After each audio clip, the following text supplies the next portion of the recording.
So hello everyone. So welcome back to my channel. For today's video, I will teach you about the exponential. Or I will teach you how to solve the exponential of derivative. If you can see, no, meron tayo isang formula dito, but sa exponential, meron tayong apat na formula. No, but I choose one formula so para sa video ito. So, the formula natin is d over dx times ln u um, equals 1 over u times du over dx. So, ito yung gagamit natin formula, no? This, then, so, para mas maintindihan natin, so, give tayo ng isang problem. Why?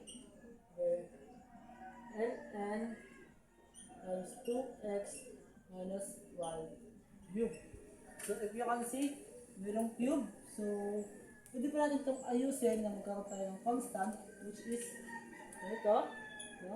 So, itong 3 is pwede ibaba para maging constant siya. 3L 2x minus 1. So, magiging ganito siya. So, which is, meron na tayong constant na 3. So, proceed tayo. Ating ilalagay sa formula ito. No? Y prime.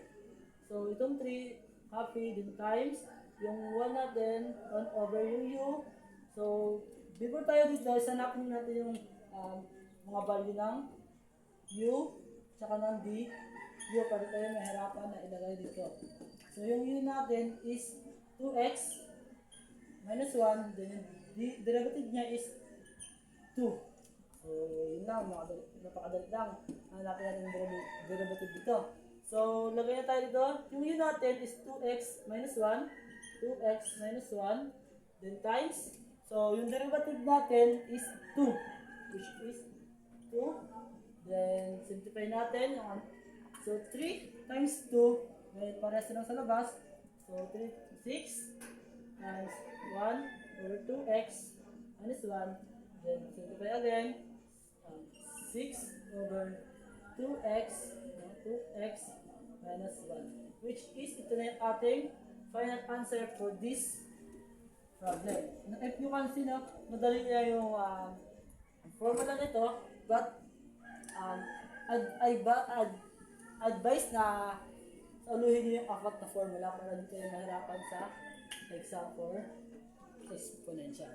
So, yun. Thank you for watching.